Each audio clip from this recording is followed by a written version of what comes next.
lo que pretende lo que pretende esta charla es como las que hemos hecho en otras oportunidades, es clarificar algunos conceptos que es difícil escribirlos en el material que reciben los alumnos. Y por otra parte, ya en varias oportunidades me han pedido que profundice en la temática de la atención del enfermo terminal, el concepto de cuidados paliativos, el concepto de eutanasia. Así que bueno, voy a tratar de brevemente dejarles grabados estos conceptos en este encuentro. En principio les digo, los médicos, la gente atribuye un poco el manejo de la posibilidad de vivir o la posibilidad de manejar el contacto con la muerte. Si bien les diría que sí, que es así, lamentablemente les tengo que decir que nosotros no se nos prepara, digamos, cuando somos estudiantes, para realmente llevar adelante una vinculación con enfermos terminales, y mucho menos con la familia de esos enfermos terminales, y ni que hablar del comunicar la muerte de un ser querido a un familiar, por ejemplo, en un accidente, o una persona está en una terapia, en una unidad coronaria, el salir, mirarlo a la cara y decirle, bueno, su padre, su madre, su hijo fallecieron, bueno, son cosas que la gente lo da como normal, que nosotros manejemos esos temas, pero en las universidades donde se estudia medicina, lo que se le enseña al médico es un poco, entre comillas, a pelear contra la posibilidad de la muerte. Entonces, todo lo que hacemos y los conocimientos que vamos adquiriendo a medida que van pasando los años no se vinculan justamente con el manejo de la última etapa de la vida, sino con todo eso que de alguna manera puede acelerar el proceso de muerte de una persona en la que no se prevé, o que siendo una persona que por su edad se piensa ya en la cercanía de la muerte, tratar de estirar la vida de alguna manera, por decirlo así, a costa de cualquier cosa. Y bueno, lamentablemente nos chocamos con la realidad. De golpe un día nos encontramos con que tenemos que decirle a un enfermo que realmente que se está muriendo, porque la gente de golpe te mira a la cara y te dice, doctor, yo sé que estoy mal, no me mienta, me estoy muriendo o no me estoy muriendo. Y bueno, ese es el primer golpe en general que recibimos, y es el más duro porque viene del mismo enfermo, y uno le tiene que decir a la persona, o decirle o no la verdad. Y ahí el primer concepto que quiero dejar en esta charla, y es que bajo ninguna situación a un enfermo que en lucidez nos pregunta si se está muriendo, nunca jamás hay que mentirle y decirle no se haga problema, que va a salir adelante. El enfermo necesita que no se le mienta, y más en una situación como la que les estoy planteando, donde el enfermo se está despidiendo de esta vida, porque a veces el interés del enfermo no tiene que ver con una cuestión mórbida, con una cuestión retorcida, con el pedir algo, sino simplemente saber si realmente se está muriendo. Lo tranquiliza a veces el tenerlo claro, para poder ordenar cuestiones que en esta vida están pendientes, a veces vinculaciones con los hijos, cuestiones documentales, con abogados, con contadores.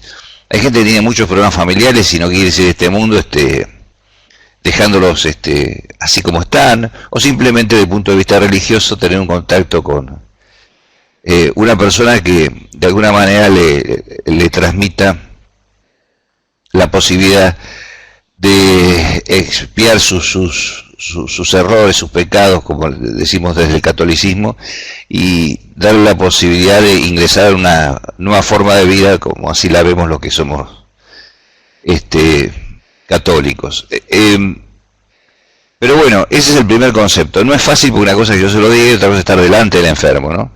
Y mucha gente, mucha familia, a veces, cuando yo en alguna charla les comento esto, parecía ser como que se enojan. O sea, la gente, todavía alguna gente cree que el enfermo, inocentemente, ¿no?, cree que su familiar, el enfermo que se está muriendo, puede ser engañado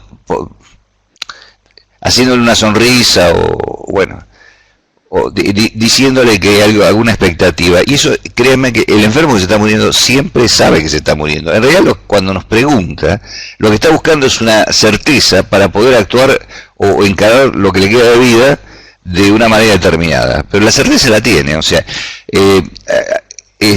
la situación, si yo le tuviese que representar un teatro, es algo como que supongamos un enfermo está en la cama y los familiares están rodeándolo.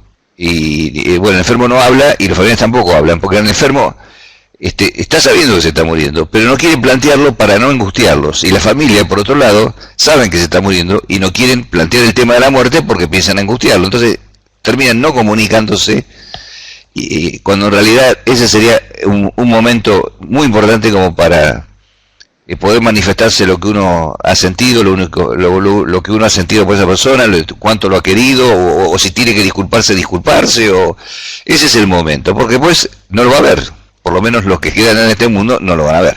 Y bueno, y lamentablemente se pierde muchas veces esos momentos por esta cuestión social y este desconcepto de la palabra muerte, y un poco antes, refiriendo a las enfermedades como la palabra cáncer, es como que paralizan a las personas, entonces todo el mundo evita tocar estos temas. Pero bueno, la idea, más allá de la visión que tiene cada uno de nosotros de lo que es la vida y de lo que es la muerte, yo siempre menciono, porque me llamó mucho la atención, un filósofo que vivió más o menos unos 500 años antes de Cristo, se llamaba Epicuro, y del cual nace el epicureísmo, que en realidad es una visión filosófica muy particular de la vida. Él lo que planteaba es que la vida hay que disfrutarla, casi era un hedonista, o sea, realmente todos los planteos de él tienen que ver con vivir libremente todo lo que significa lo lindo, lo bello de vivir en este mundo, y lo que nos permite gozar, digamos, el estar vivo. Por eso, cuando a él se le preguntaba sobre la muerte, él dice que contestaba que no sé por qué la gente se preocupa por la muerte, dicen, si en realidad la muerte no existe. Entonces, claro, la pregunta que seguía era, ¿cómo, maestro, la muerte no existe? Y bueno, la respuesta de él era, por supuesto, porque en vida la muerte no existe. La muerte existe cuando uno se muere, y cuando uno se muere no está vivo. Entonces son dos cosas distintas. La vida es una cosa y la muerte es otra. Entonces no entiendo, él planteaba, ¿por qué ponen la muerte dentro de la vida?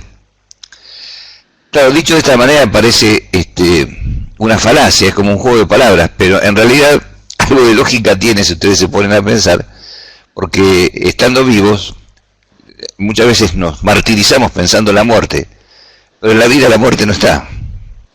Y cuando empieza la muerte, la vida no está. O sea que es como que hay un salto que tiene, digamos, no tiene mucho sentido aparente el estar preocupándose tanto por el problema de la muerte, sobre todo, y acá sí quiero ser muy claro, cuando de personas mayores estamos hablando, porque como se dice habitualmente, estamos preparados para enterrar a nuestros padres, pero no enterrar a nuestros hijos. Entonces, el quiebre del humano se evidencia, y está claro que es así, cuando uno altera esa línea cronológica. Entonces, digamos, cuando uno le toca vivir la muerte de una persona joven, puse el ejemplo del hijo porque creo que debe ser una de las más dolorosas, y donde los médicos, cuando nos dicen comunique a la familia, no sabemos cómo comunicarlo. O sea, es mucho más sencillo decirle a una persona murió tu papá o murió tu mamá que decirle murió tu hijo. Y en ese sentido sí, claro, hay como un rechazo total a la posibilidad de la muerte, y la muerte se ve como una cuestión vinculada al castigo. Inclusive se enoja la gente con Dios y no le encuentra sentido, y mucha gente se aparta de la religión a partir de este problema, ¿no? Pero tengamos en cuenta que eso está muy vinculado, esta cuestión de que la gente joven no debe morir, los que tienen que morir son los mayores, un poco por lógica a la evolutividad. O sea, evidentemente a medida que vamos envejeciendo, nos está demostrando, o estamos demostrando a los que nos rodean, que bueno, el cuerpo se envejece porque se ha vivido. O sea, que hemos tenido la suerte de transcurrir una etapa de vida. El hombre joven o la mujer joven no lo han logrado, si fallecen, y como genética, le diría, biológica y socialmente, se espera de los jóvenes muchas cosas y se espera mucho menos de las personas mayores, es donde se produce el gran quiebre, porque ahí viene el cómo, qué injusticia murió tan joven, o sea, no pudo vivir la vida. Porque a veces socialmente se espera que esa persona se reproduzca, o sea, que forme pareja, que tenga hijos, que trabaje, que devuelva algo a la sociedad, que reciba de la sociedad, que intercambie, y resulta que es como que se corta un proyecto. En cambio, cuando la persona es mayor, se acepta mejor. Y digo, se acepta mejor, no porque el problema lo tengan los que se están muriendo, o sea, los ancianos que se están muriendo en general, por supuesto que hay excepciones, sino porque muchas veces, y es una de las cuestiones que más nos afligen a los que atendemos enfermos, es que los que no aceptan la muerte del padre o de la madre, o del tío, de la abuela, o como lo enfoquemos, de esa persona mayor, que bueno, lo esperable es que en algún momento tenga que morirse, son justamente los familiares. La persona mayor en general, que ha vivido normalmente y que no ha dejado asignaturas pendientes, que de alguna manera ha cumplido con lo que ella percibió que es su mandato en este mundo, la muerte la toma como algo natural. De hecho, que lo que le preocupa es el sufrimiento, el proceso del paso de la vida a la muerte, y entonces se angustia por si va a sufrir dolor, por si va a perder la memoria, si no va a conocer a sus seres queridos, si va a terminar postrado o escarado en una cama de un sanatorio o de un hospital. Y bueno, hasta ahí llega, no la muerte en sí misma. En cambio, para los familiares, el problema a veces se enfoca más en la muerte, llamativamente, que en lo que nos debería o les debería preocupar, que es el proceso hacia esa muerte, que tiene que ver con si ese proceso es digno, es con un sufrimiento manejable, si hay sufrimiento, o no. Dicho de otra manera, la gente hace hincapié en si se muere o no se muere su padre, su abuelo, su madre, y no hace hincapié en lo que nosotros pretendemos que se debería hacer, y por eso lo transmitimos así a nuestros alumnos. Hincapié es en ese proceso de muerte, donde la gente a veces no está en los detalles que debe estar. Por ejemplo, si esa persona está bien cuidada, si la cama en que está acostada es cómoda, si la temperatura ambiente es la adecuada, si recibe la alimentación que tiene que recibir, si tiene dolores, si el médico los puede calmar, no poner un biombo como a veces se hace y aislarlo y dejarlo, bueno, como que esperáis que ahora ya te va a llegar la muerte, sino tener contacto, un contacto empático con esa persona, tratar de demostrar afecto, como les dije, nunca mintiendo, siempre sin generar falsas expectativas. Pero bueno, ahí donde debería estar la familia, donde debemos estar los integrantes de los equipos de salud, con el mayor esfuerzo. Y no tanto en la lucha de ver cómo hacemos para que no se muera. Porque bueno, de hecho, que si podemos salvar una vida, la vamos a salvar. Ese es el mandato. Pero el punto difícil es, tanto en la medicina como desde la visión social de ese proceso, es, sí, yo entiendo esto, yo entiendo que se tiene que morir y nadie quiere entrar en el encarnecimiento terapéutico y está todo muy lindo, pero cuando empieza el proceso y cuando la gente percibe que el enfermo se va complicando, entonces se desesperan. Les insisto, a veces no tanto por lo que le está pasando en el momento, sino porque tienen miedo que se muera. Y fíjense que yo siempre me llamó la atención, ¿no? Me ha pasado ver, por supuesto, los médicos vemos casi una radiografía de la sociedad en una guardia de 24 horas en un hospital o en un sanatorio. Siempre digo que es como que envejecemos, porque uno ve toda la sociedad, ve lo bueno y lo malo de la sociedad, porque la ve a la sociedad en la situación crítica y extrema que tiene que ver con el sufrimiento y la muerte. Entonces, no todos son iguales y todos reaccionan, por supuesto, distinto, pero siempre me llamó la atención esto de que mientras la persona está viva, que es cuando realmente puede estar sufriendo, la familia demanda, pero demanda a veces mucho, a veces poco. Yo les diría, no demanda donde a nuestro criterio debería demandar, que es en la calidad del cuidado que recibe esa persona. la calidad de asistencia, en la importancia que se le da a ella como persona, no como objeto de futuro fallecimiento. Entonces, se hace hincapié con poco detalle en esa etapa y se hace mucho hincapié en el momento que muere. A ver si soy claro. Toman un teléfono y llaman a un hijo, a un hermano, a un tío, un sobrino.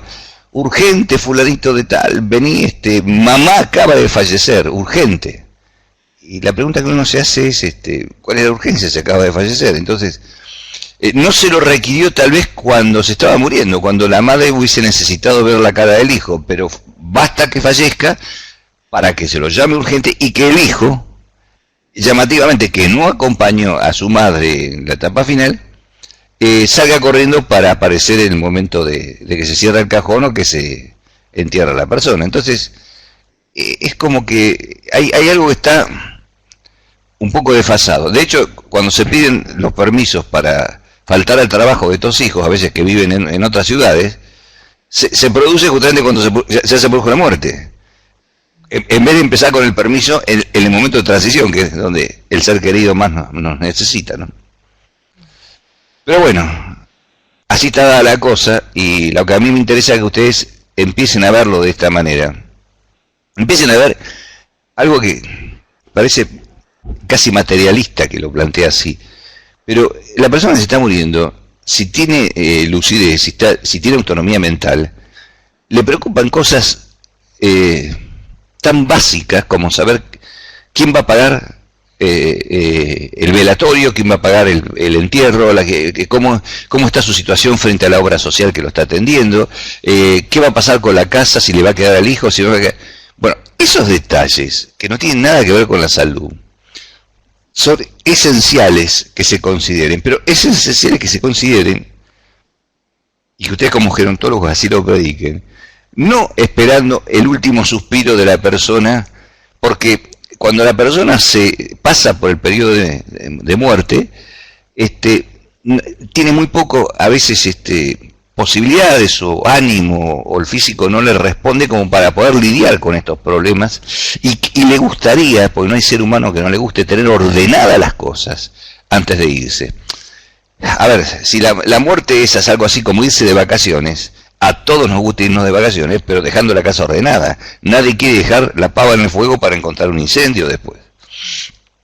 Entonces, esa etapa de proceso mortal, que es donde más se debería acompañar, es una etapa donde es muy importante en algún momento intentar averiguar si esa persona que está muriendo tiene cuestiones pendientes en las que un abogado, un contador o quien sea, un amigo, una persona de confianza, un sacerdote, le pueden ayudar a ordenar estas cosas terrenales como para que la muerte no sea tan penosa, como muchas veces lo es, ya les digo, porque donde más vemos los médicos que la gente, el paciente moribundo sufre, es cuando siente que tiene descontrolada la situación.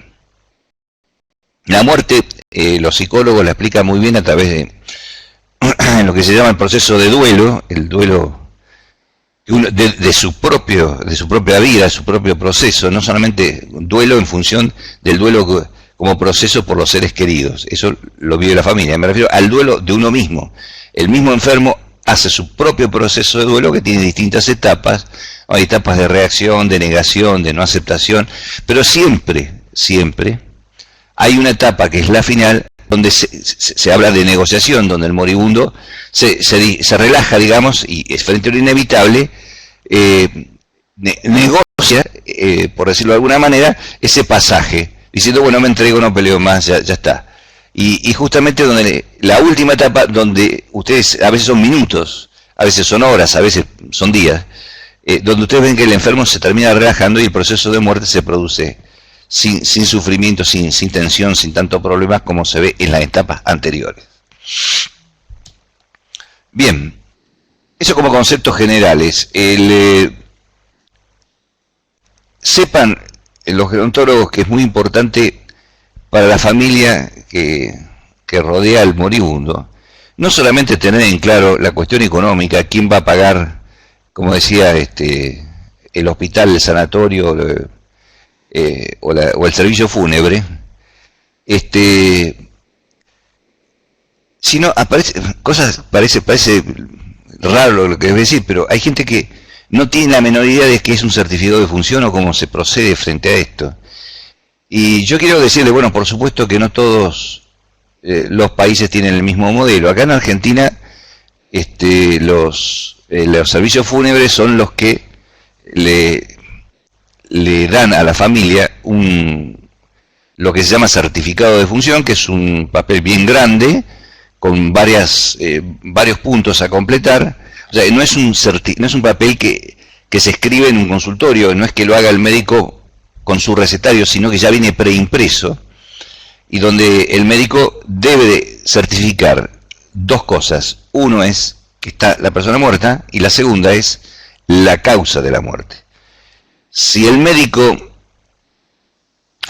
no puede negarse a certificar la muerte de cualquier ser humano aunque no lo conozca. Digamos, yo voy caminando por la calle, una persona se cae, yo me doy cuenta que está muerto, si la familia viene y me dice, necesitamos que haga el certificado de función, yo no puedo negarme a escribir que fulano tal, con documento a mi vista, ha fallecido. Lo que sí puedo negarme a escribir es de qué falleció, porque a mí no me consta. Yo me encuentro una persona muerta. Y ahí es donde interviene, acá en Argentina, el médico de policía, el médico forense, para constatar que no ha sido una muerte violenta, que no hay situaciones raras que aclarar, sino que tiene que ver con un proceso de enfermedad o un accidente, pero donde no hubo dolo, digamos, donde no hubo intención de matar a esa persona. Ese certificado de función, como les decía, lo firma el médico, pero en general se produce que cuando se muere la persona, la familia no sabe qué hacer. Y bueno, lo que hay que hacer es simplemente tomar el documento de identidad de la persona, dirigirse al servicio fúnebre, y el servicio fúnebre le va a dar el certificado de defunción para que el médico que atendía a la persona certifique que está muerto y la causa de muerte. Eso no es una urgencia, pero también, ¿qué ocurre? Llamativamente, yo no sé si, porque los servicios fúnebres a veces presionan a la familia para que haga el trámite, porque bueno, como todo en la vida, hay gente muy responsable y gente que es irresponsable, o hay familias que no aparecen, o la persona muere y no hay quien lo reclame. Entonces, el servicio fúnebre necesita, para cobrar o cubrir digamos, sus contratos con la persona, el certificado de función, si no, no se puede inhumar los restos de esa persona, porque es necesario para ese servicio fúnebre que haya alguien que diga que ahí no hubo un homicidio, que ha sido una muerte natural, y por lo tanto esa persona se puede ir a tierra, puede ir a un nicho, o puede ser cremado, por ejemplo, donde se necesita otro documento donde el médico autoriza la cremación. Porque tengamos en cuenta que cremar a una persona implica, frente a la duda, la posibilidad de un hecho delictivo, es borrar todas las pruebas. O sea, lo que vamos a tener es cenizas. En cambio, la persona que va a tierra, lo han dicho, ese cadáver se inhuma, se levanta, digamos, y bueno, uno puede recuperar muestras de tejidos, investigar ADN, investigar sustancias tóxicas, etcétera, etcétera, que entran dentro de la medicina forense. Bueno, la familia también acá es, parecer esa que en general no sabe qué hacer, y a veces el proceso mortal dura meses, y sin embargo nadie se le ocurre ir al servicio fúnebre y preguntar qué va a pasar el día que muere, cómo tiene que proceder. O proceden, ya le digo, digamos, exaltándose, son las 2 de la madrugada, las 3 de la madrugada, y salen corriendo a buscar al médico que lo atendió a que le firme en ese momento el certificado de función, porque en ese momento falleció el papá, cuando en realidad, inclusive por ley, habría que recién enterrar a esa persona con 24 horas de espera, para determinar realmente fehacientemente la persona falleció y que no se haya producido una situación no prevista, como son los casos donde se plantea que la persona puede no estar muerta y parecer muerta. Pero bueno, todo esto es educación, hay que saberlo y hay que transmitirlo, y no solamente los médicos en mi caso, sino a ustedes que están haciendo una licenciatura en gerontología, es básico que lo sepan, porque son las personas que más trabajan con personas mayores y bueno, y son las que van a tener contacto con la familia de esas personas mayores y con las mismas personas mayores, asesorándolas en base a esto que le estoy diciendo respecto de todo este proceso que termina en la muerte de la persona. Bien, pasando a la asistencia en sí mismo del enfermo terminal, hay que ser muy claro en esto. Hay una línea, o sea, hay mucha gente que, le digo porque incluso en mi práctica profesional me pasó no una, sino varias veces, gente que frente a un anciano que se empieza a morir, empieza su proceso y entra dentro de lo que nosotros, ya, ahora lo voy a definir, consideramos enfermo terminal, se le acerca al médico y le dice: doctor, ¿qué vamos a hacer? ¿Qué se puede hacer? Como planteando, yo no lo quiero ver sufrir, así no tiene que ser, haga algo para que esto se termine. Y la gente, a veces yo no sé si es ignorancia, o no sé, o cómo calificarlo, porque lo que me están diciendo es mátelo. Mátelo para que no sufra, mátelo para que se termine, mátelo para... eso es una locura, porque además de lo que significa el homicidio, es una cuestión netamente penal, estamos hablando de una cuestión legal penal.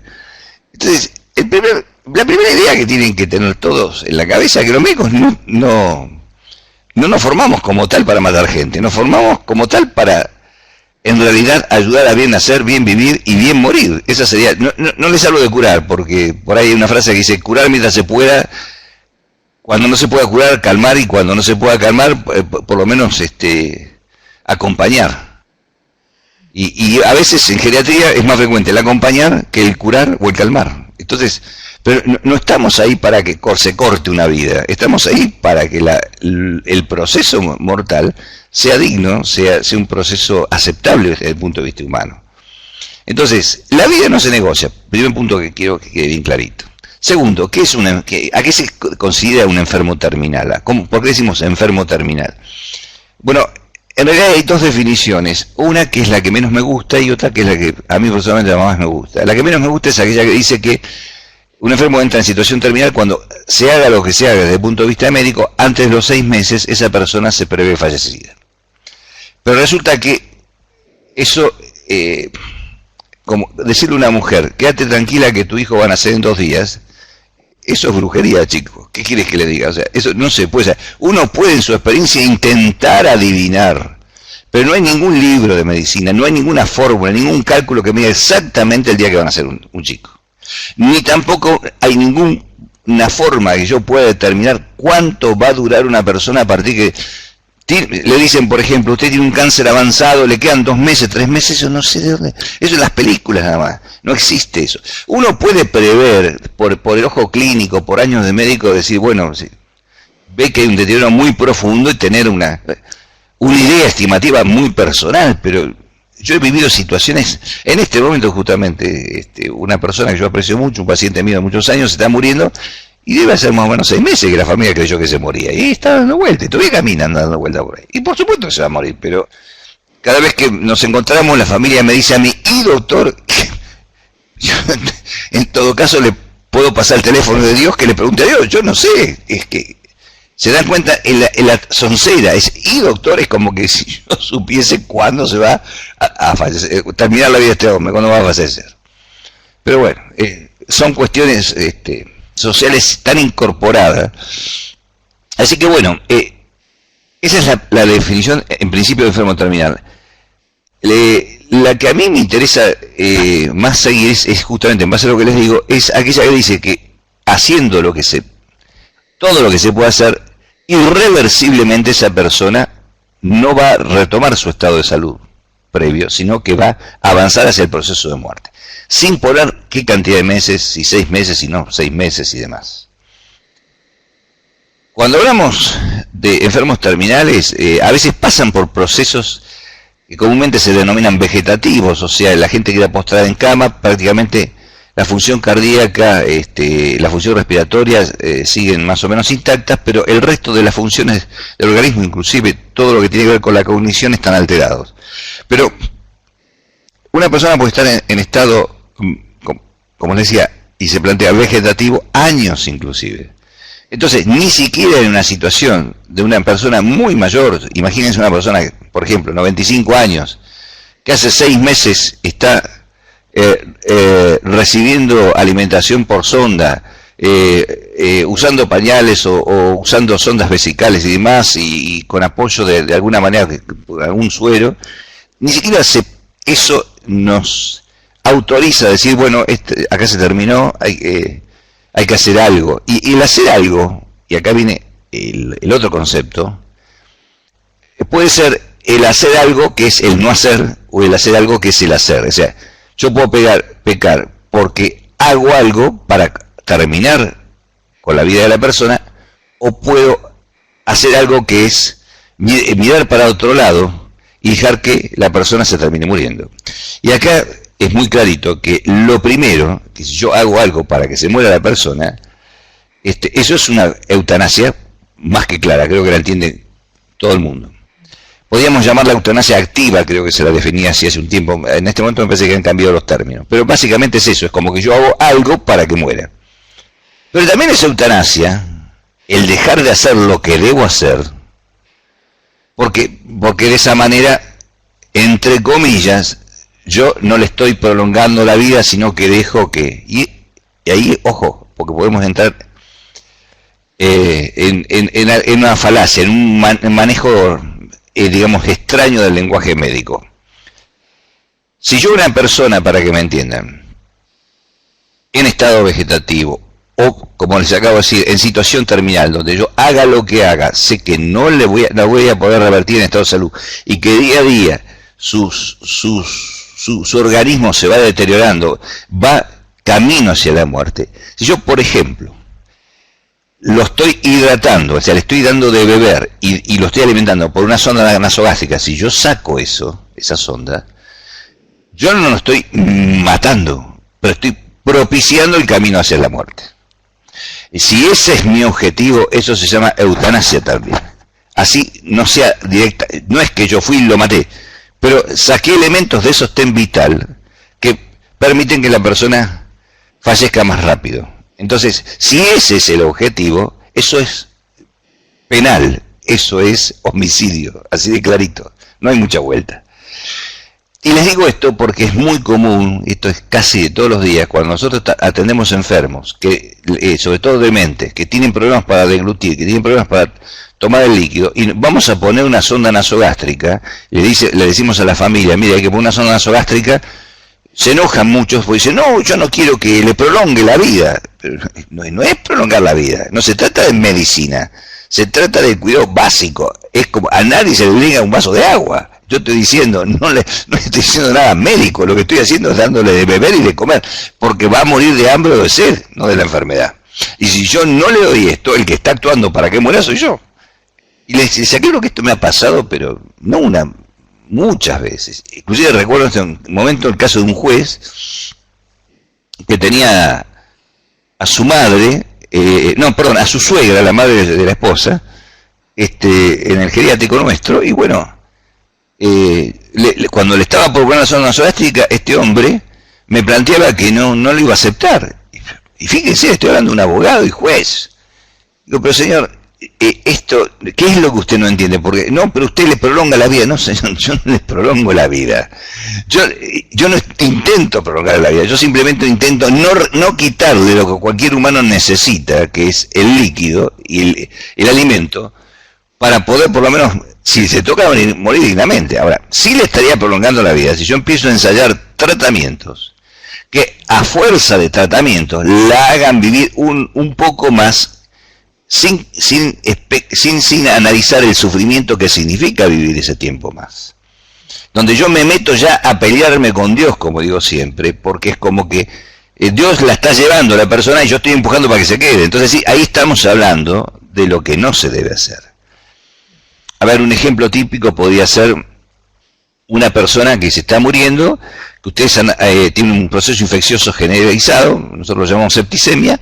Bueno, hicimos el tratamiento antibiótico, cambiamos los antibióticos y la persona está muriendo. Yo sigo insistiendo, cambiando antibiótico y cambiando antibiótico. Entonces, yo puedo no dar antibióticos porque me doy cuenta que se está muriendo. y que si el antibiótico lo único que va a hacer es permitirle vivir, quién sabe, unos días más, a costa de su sufrimiento y de la familia. Lo que no me pueden pedir es que yo le saque el líquido, porque entonces lo que voy a hacer yo es acelerar la muerte. Ahora, en el tema del dolor y los sedantes, es muy interesante esto. Los médicos sabemos que frente a enfermos que están sufriendo, si hay medicamentos con los cuales yo puedo calmar el dolor, pero como efecto colateral puede, en el caso del puntual de la patología de ese enfermo, acortar su vida. Entonces la pregunta es lícito o no es lícito? Y ahí la respuesta es sí. ¿Qué es lícito? Es lícito que yo, en el intento, y escuchen bien esto porque esto es lo que tiene que quedar claro, mi objetivo no es acortar la vida, si yo aplico ese medicamento, es evitar el dolor. Ahora, me puede pasar que sí, que se acorte la vida, pero no fue mi objetivo acortarla, sino yo salí a dar respuesta a un sufrimiento con los elementos que hoy tiene la medicina. Dicho de otra manera, a usted le duele la cabeza y me dice, ¿qué puedo tomar? Yo digo, tómese una aspirina. Y usted se toma la aspirina, pero después me dice al rato, pero me hace arder el estómago. Y bueno, sí, pero no fue mi objetivo hacerle arder el estómago. Yo le di la aspirina para, como ocurre con la masa de la población mundial, cuando la toma le calma el dolor de cabeza y no necesariamente le produce dolor de estómago. Bueno, a él le produjo dolor de estómago. Pero ese es el objetivo. Por eso, cuando el médico usa sedantes, usa opiáceos, o sea, medicamentos derivados de morfina, para los dolores, sabe que entra en una situación donde la vida se puede acortar, pero no se busca acortar la vida. Y eso es lo que diferencia un acto médico normal de la eutanasia. Si yo cedo a una persona, sabiendo que lo que estoy queriendo hacer es justamente terminar con esa persona, voy a buscar seguramente, porque eso se detecta médicamente, medicamentos que disminuyan sus funciones vitales, lo ceden de más, o sea, me paso en dosis, por decirlo de alguna manera, en búsqueda de que esto se termine. Eso sí, no es lícito, y estamos hablando ahí de eutanasia también. Bien, por supuesto que ustedes se imaginan, en Argentina la eutanasia no está permitida, de hecho tal vez en algún país del mundo se permite y bueno, tendrá su reglamentación. Acá por ahora no está reglamentado como en ninguna situación puntual que se permita. O sea, sigue siendo ilegal, tanto la activa como la pasiva. Lo que se valora desde el punto de vista legal en la actitud del médico frente al enfermo, me parece que el buen ejemplo está en esta anécdota que les voy a contar, que me la enseñó un profesor justamente cuando yo todavía era alumno en la Facultad de Medicina en Buenos Aires. Y es el caso, supongamos, de hecho que este caso ocurrió, pero como ejemplo, supongamos que sabemos que una persona, una mujer, ha tenido 10 hijos y que tiene un problema cardíaco y la medicina, vista ella por distintos especialistas, concluye en que si esa persona tiene un nuevo hijo, o el hijo número 11, va a fallecer en el parto porque no va a poder manejarse ni la anestesia en el caso de cesárea, ni el parto por vía natural por el esfuerzo del parto. La mujer, por una cuestión religiosa, se embaraza y quiere tener el hijo. No acepta ninguna posibilidad de aborto. Y les aclaro que no es lo que para el camino donde quiero enfocar la situación, sino fíjense en la actitud médica. Yo siempre le digo a los alumnos, a ver, cuando usted está frente a esa mujer, a usted le toca ser partero, esa mujer está en posición ginecológica, esa mujer tiene que está por darse el parto. La mujer, de acuerdo a la medicina, va a morir en el parto. El hijo, bueno, no sabemos, aparentemente vendría bien. ¿Usted a quién salva? ¿Al hijo o a la mujer? Porque teóricamente, si yo saco el hijo, de alguna manera, antes de que llegue la situación de parto, lo que va a pasar es que voy a evitar la descompensación cardíaca. Si yo dejo que se llegue a la situación de parto y el parto comienza, ya dijimos que con anestesia no se podía, vamos a suponer que el parto comienza, bueno, ahí está en grave riesgo, en situación de riesgo inminente, la madre. Y hago esta pregunta a los alumnos y los miro y todos empiezan a pensar, empiezan a discutir entre ellos y alguno levanta la mano y dice, bueno, yo salvaría a la madre. Y otro dice, no, hay que salvar al hijo. Y otro, no, la madre porque el hijo. Y empieza la discusión. Le digo, señores, todos ustedes, frente a la medicina legal, van presos. Y me miran, ¿cómo, doctor? Pero claro, porque el médico no es quien decide a quién salva. El médico actúa como médico, él no decide sobre la vida o sobre la muerte de la gente. Entonces, ¿qué hace? El médico comienza el parto y va actuando en función de lo que va pasando. Si en el parto se descompensa a la madre, empezará a compensar a la madre. Si de esa compensación surge que el hijo fallezca, bueno, falleció el hijo. Si es al revés, si en el parto el hijo empieza a descompensarse, compensará al hijo. Y si de eso surge que la madre fallece, fallece. Pero yo no puedo ir con una idea premeditada a quién voy a salvar y a quién no voy a salvar. Yo asumo la situación y actúo como tal. Bueno, les comento, el profesor que nos daba esta charla ya era un hombre grande en ese momento, estaba por jubilarse, y en realidad la historia de la vida de él, porque eso le pasó a su mujer y a su hijo número 11, y la mujer y el hijo están vivos. Así que fíjense en ustedes, por eso es una anécdota que a mí me quedó muy grabada. Dice que él cuando acompañaba a su mujer a la sala de parto, había todo un equipo preparado, que hasta se enojó porque había un sacerdote, porque le molestó al sacerdote porque estaba pensando, bueno, lo que está acá está para darle la extremunción. Entonces lo echó al sacerdote y bueno, el estrés que pasó ese hombre, bueno, lo concreto, cuando nos contaba eso, el hijo ya tenía, creo que 15, fue el último de los hijos, 15, 16 años y la mujer estaba, bueno, cardíaca como siempre con su tratamiento, pero estaba al lado de él. Así que bueno, ese es el concepto, esa es la idea. O sea, nosotros no podemos, desde el equipo de salud, decidir. Nosotros debemos actuar. Como les digo, cuando se pueda, a curar. Cuando no se pueda curar, a calmar. Y cuando no se pueda calmar, bueno, a acompañar. Entonces, ese es el objetivo y así nos tenemos que plantar frente a estos pacientes que denominamos habitualmente enfermos terminales. Bien, no sé si querés hacer alguna pregunta, Laura, o mi charla llega hasta acá, porque en realidad es un tema mucho más profundo, se vincula con distintos temas, pero no quiero confundirlos en los conceptos. Creo que si les queda claro estos conceptos, me parece que la misión está cumplida. No, pues está bien, doctor. No sé si también después nos puede explicar lo de el aspecto tanatológico, cuando ya la persona necesita pues pasar todo ese proceso de duelo, y sería eso, no sé, porque hay un duelo antes, ¿no? O el duelo se vive cuando la persona fallece. Claro, lo que te comenté al pasar en un momento de la exposición. El duelo es un proceso psicológico que está totalmente estudiado. Hay gente que lo escribe en 4 etapas, hay gente que lo escribe en 3 etapas. Así, cuando se muere un ser querido, nosotros decimos estamos en una situación de duelo, es porque estamos pasando por un proceso psicológico que debería teóricamente resolverse entre 1 y 2 años después de la muerte de la persona. Al principio es negar que le pueda estar pasando, no sé, se le diagnostica cáncer a un hijo. Uno dice no puede ser y sale a luchar contra esa situación, a buscar distintos médicos, distintos institutos. Después aparece una etapa de a poco, cuando uno se da cuenta que sí tiene cáncer y no hay forma,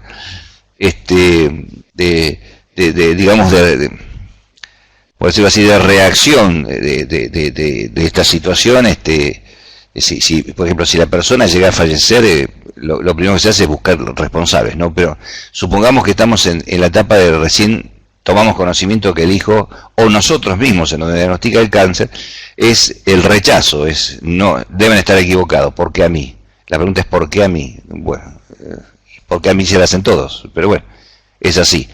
Después del proceso de lucha tratando de encontrar una respuesta que diga que va a seguir viviendo, aparece un proceso, yo les diría, de aceptación, reconocimiento de que es así, y por último, si se sigue avanzando, entramos en un proceso que es de negociación, para de alguna manera, como les decía, llevarnos bien contentos y no pelearnos. Bueno, ya que me tengo que ir, que venga el sacerdote, que me despido de mi familia, voy a tratar de dejar todo ordenado.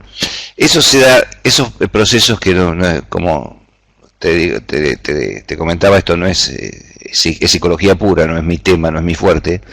Se producen tanto el proceso de duelo en la persona de la familia, o sea, de los familiares cuando se está muriendo un ser querido, como en el mismo paciente que hace frente a su propio duelo, frente a su propio proceso, cuando sabe que el enfermo que va a morir es él. Pero de eso se trata, no hay, es una cuestión simplemente del análisis psicológico de la cuestión, que es importante, pero no directamente, no la quiero vincular directamente con este proceso del cuidado paliativo, el cuidado del enfermo terminal, porque merece por su jerarquía de que sea un especialista el que les hable de esto, si les interesa el proceso de duelo, porque para la psicología es un tema que es archiconocido y bien estudiado, ¿no? ¿Qué pasa No sé si tenés... sí. ¿Qué pasa cuando hay un problema económico y el paciente pues ya no tiene los recursos para seguir con el paciente apoyándolo en ese aspecto? Bueno, no sé en tu país, acá en Argentina el hospital es público y gratuito. Inclusive hasta la medicación se la administra, ¿no es cierto? No te digo el sistema de obras sociales porque ya son prepagos que vos de golpe pueden tener algunas restricciones, pero la constitución de este país, el acta constitucional fundacional de este país, aclara que es un derecho natural de toda persona nativa acá del país o nacionalizada el recibir asistencia médica hasta la etapa terminal, ¿no? Así que no, la cuestión económica te diría que puede pasar que, por ejemplo, no sé, en una situación puntual no se consiga un determinado medicamento, una determinada prótesis o un determinado elemento quirúrgico, o que no se consiga el que algún médico quiere, necesita, porque cree que es mejor que otro. Pero siempre el elemento está, esto es... Frente a... No, Argentina por lo menos tiene una cosa... Justamente, estaba escuchando cuando venía a la mañana, salía de mi consultorio, venía con mi auto acá a la ciudad, que uno de los problemas que estamos teniendo que vienen de todos países del mundo, pero fundamentalmente de Sudamérica, vienen a tratarse acá porque la medicina es de acceso y de buen nivel gratuita. Totalmente. Hay gente que viene hasta hacerse cirugías plásticas acá, vienen por cuestiones graves como es una diálisis, una insuficiencia renal, pero vienen, por ejemplo, a hacer una cirugía de mamas, un lifting, en un hospital público. Así que en realidad ese problema acá en Argentina lo tenemos, pero desde la visión de la salud pública, porque hay algo que está, evidentemente no puede ser que la gente venga a usufructuar el sistema de salud argentino a ningún costo. Eso no puede seguir siendo viable, en algún momento se va a tener que terminar, pero bueno, depende del gobierno por lo menos de turno para que se transforme en una política de Estado.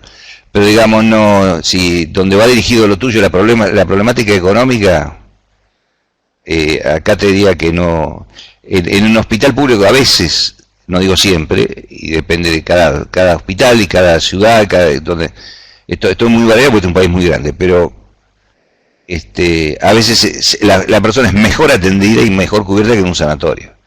Así que donde o paga o es la obra social o el prepago el que se hace cargo, ¿no?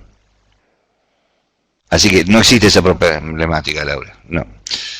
Bueno, Marce, si te parece bien, hasta acá llegamos. Hasta acá llegamos, muchas gracias. Bueno, un abrazo, chao Laura.